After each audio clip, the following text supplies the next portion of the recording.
वहीं बिहार विधानसभा चुनाव में बीएसपी प्रमुख मायावती और ऑल इंडिया मजलिस ए इत्तेहादुल मुस्लिमीन के प्रमुख ओवैसी मिलकर भले ही कोई बड़ा करिश्मा ना दिखा सके हो, लेकिन आधा दर्जन सीटें जीतने में जरूर कामयाब रहे हैं।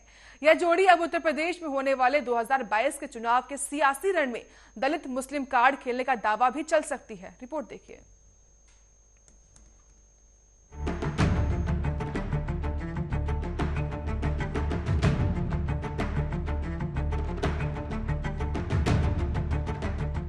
बिहार विधानसभा चुनाव में बीएसपी प्रमुख मायावती और ऑल इंडिया मजलिस इत्तेहादुल मुस्लिमीन के प्रमुख असदुद्दीन ओवैसी मिलकर भले ही कोई बड़ा करिश्मा ना दिखा सके हों, लेकिन आधा दर्जन सीटें जीतने में जरूर कामयाब रहे हैं। यह जोड़ी अब उत्तर प्रदेश में होने वाले 2022 के चुनावों के सियासी रण में दलित मुस्लिम कार्ड खेलने का दांव पर चल सकती है।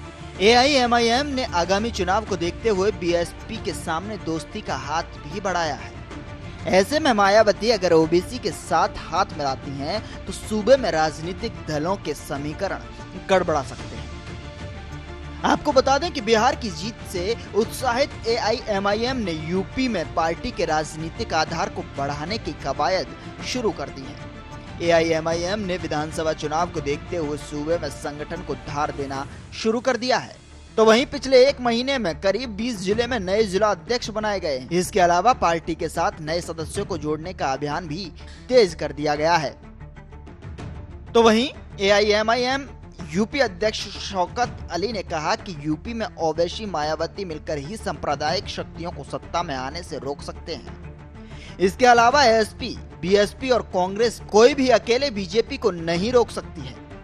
शौकत अली ने कहा कि यूपी में दलित और मुस्लिम दोनों समुदाय की समस्या एक जैसी ही है और आबादी भी तकरीबन बराबर है।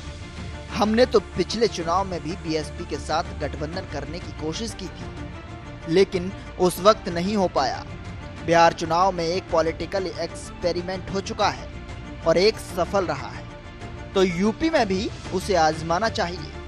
उन्होंने कहा कि यूपी में करीब 21% दलित और 20% मुस्लिम हैं। ऐसे में दलित मुस्लिम मिलकर बीजेपी को सत्ता में आने से रोक सकते हैं। साथ ही आपको बताते चलें कि हमारी पार्टी शुरू से ही दलित मुस्लिम एकता पर काम करती रही है।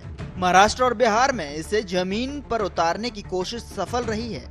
बीएसपी बिना किसी सहारे के आगामी विधानसभा चुनाव में अच्छा परफॉर्म करने की स्थिति में नहीं है। बीएसपी उत्तर प्रदेश में नए जातीय समीकरण को बनाने में जुटी है, तो वहीं मुस्लिम वोटों पर बहुत ज्यादा फोकस करने के बजाय अति पिछड़ा वोटर को टारगेट कर रही है। इसी दिशा में उन्होंने भीम राजभर को पार्टी की कमान सौंपी है।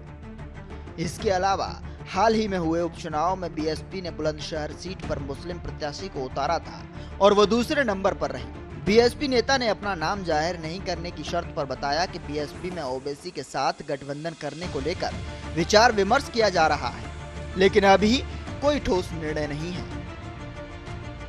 बहरहाल जिस तरह से मुस्लिम विधायकों ने पार्टी से बगावत की है, उसके बाद मायावती ने मुस्लिमों को साधने के लिए अलग रणनीति बनाई है। इसी रणनीति के तहत ओबीसी के साथ गठबंधन करने का फॉर्मूला है।